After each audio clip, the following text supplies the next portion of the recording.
Imagine this. You're a fan of the biggest YouTuber in the world. You get selected to appear on his show. The biggest game show in television history. 1,000 contestants. $5 million prize money.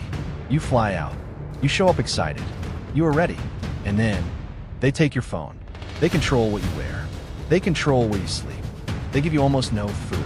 No proper medical care. Some of your fellow contestants end up in the hospital. And when it is all over, a federal lawsuit is filed. Now here is where it gets darker.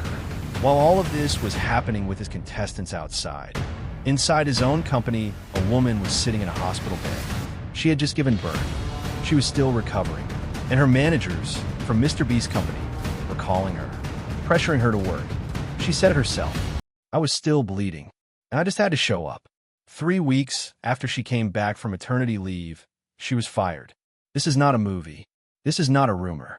This is what is documented in real federal lawsuits, filed in American courts, against a show that MrBeast called the greatest game show ever made, and against the company that the internet decided was run by the nicest guy on YouTube. Welcome to Fathom, where we find the story behind the fame. Today we are going to tell you the full story of Jimmy Donaldson, the man the world calls MrBeast, because the story everyone knows is only half the story. To understand what went wrong, you first have to understand where this all started. Greenville, North Carolina, 2012. A 13-year-old boy named Jimmy Donaldson opens a YouTube account. No camera crew, no budget, no famous friends.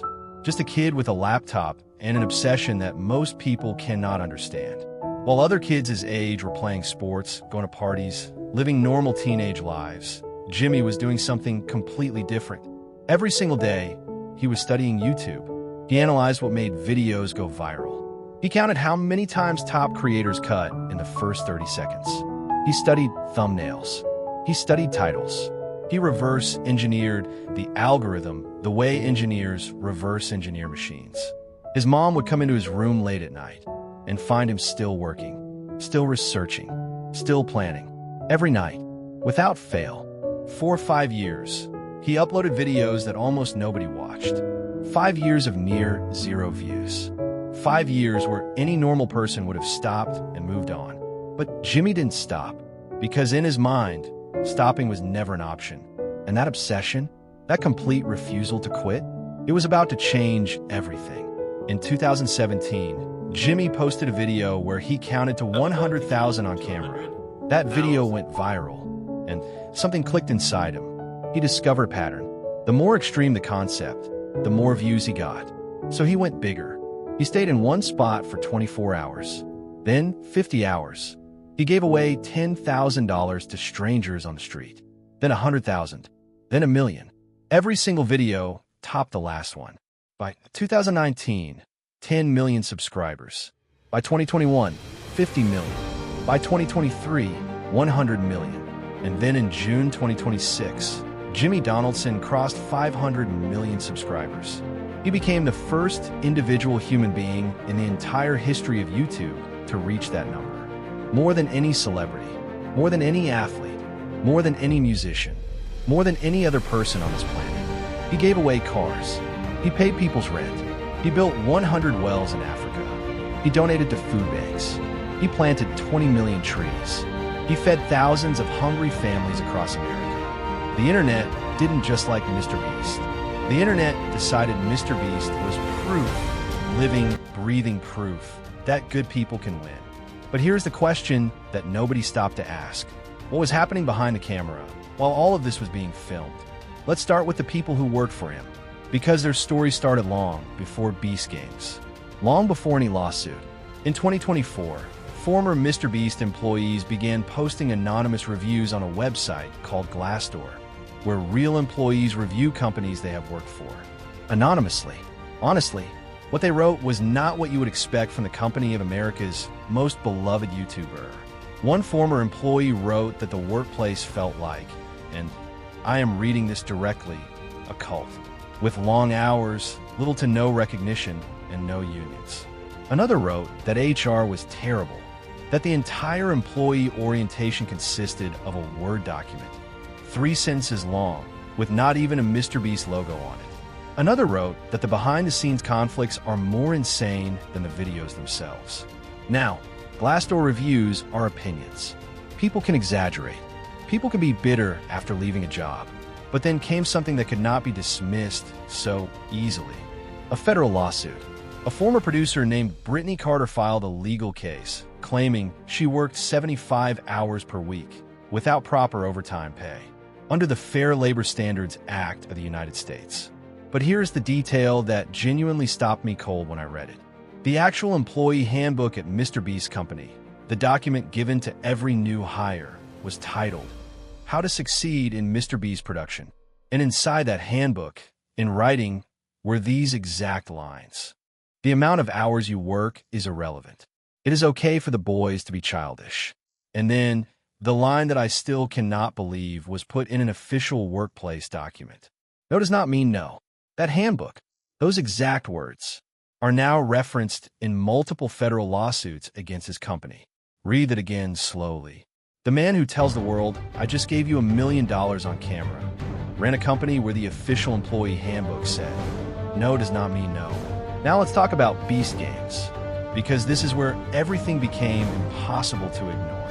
In March 2024, MrBeast announced the most ambitious project of his career, a reality competition show for Amazon Prime Video. 1,000 contestants, a $5 million prize, the biggest single cash prize in the history of television. He called it the largest game show ever made. Filming began in July 2024 at Allegiant Stadium in Las Vegas, the same stadium where the Las Vegas Raiders play NFL football. Over 2,000 people showed up just for the selection round. The energy was enormous. The excitement was real. But within days of filming starting, something began to shift. A Las Vegas news outlet called Vital Vegas reported that contestants were not getting enough food or water. A hospital near the stadium said they had treated, in their own words, countless patients from the Beast Games set. Then in September 2024, a class action lawsuit was filed in Los Angeles court. 5 anonymous contestants sued MrBeast, his production company, and Amazon. The lawsuit alleged that contestants were deprived of food, sleep, and medical care, that some were hospitalized, that women on the set faced what the lawsuit described as a culture of misogyny and sexual harassment. But then came the detail that I found most disturbing of all. The lawsuit alleged that male executives inside MrBeast's headquarters, while all of this was happening, were laughing, making jokes about female contestants who had complained that they did not have access to feminine hygiene products and clean underwear during filming. That is what was allegedly happening inside the company, while the cameras were rolling, while the world was watching. MrBeast responded on social media, saying the claims were blown out of proportion. He said he personally spoke to hundreds of contestants, and they all wanted to come back. But the story did not end there, because in April 2026, a brand new lawsuit was filed, this time from inside his own company. Lorraine Mavromatis, head of Instagram at Beast Industries, promoted twice in her first year, earning $250,000 a year. By every measure, a rising star inside his empire.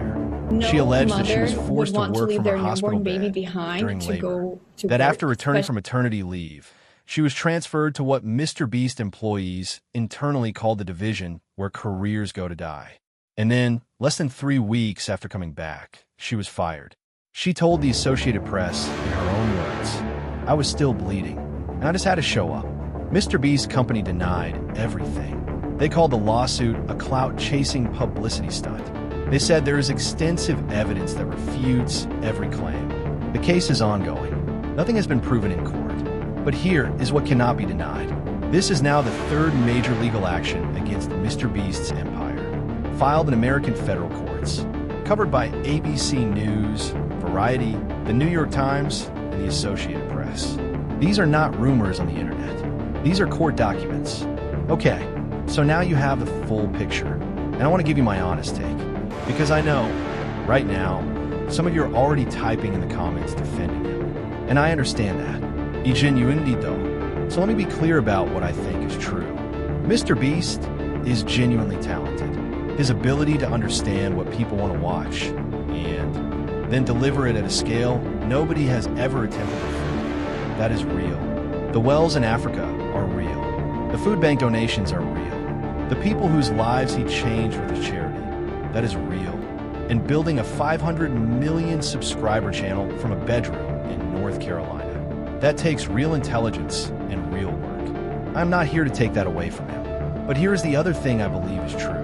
When 500 million people trust you, when the entire internet has decided that you're living proof that good people win, you carry a responsibility that goes far beyond making great videos. The employees who said they felt like they were in a cult. The producer working 75 hours a week with no overtime. The woman who said she was taking work calls while still bleeding in a delivery room. The female contestants who say male executives laughed about them not having basic hygiene products.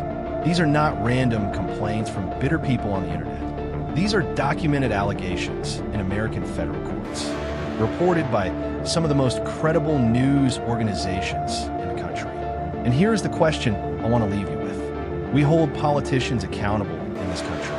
We hold corporations accountable. We hold celebrities accountable when things go wrong behind the scenes. So why? Why? Does the internet give YouTubers a free pass just because they make us feel good? MrBeast makes you feel like the world is good. That generosity wins. That kindness gets rewarded. That good people finish first. But if the machine that produces that kindness is, allegedly, running on something very different behind the camera, then what exactly are we celebrating? I'm not telling you to hate MrBeast. The lawsuits are ongoing. Nothing is proven yet.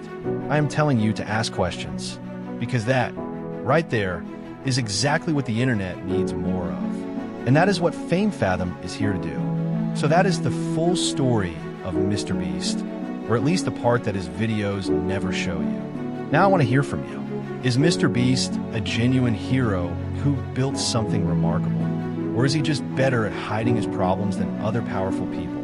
Drop your answer in the comments below. I read every single one, and I genuinely want to know what you think. If this video made you see something differently, share it with one person. Just one. That single share helps this channel more than you know. Subscribe to Fathom. New video coming very soon. This is what Internet Explained looks like. See you in the next one.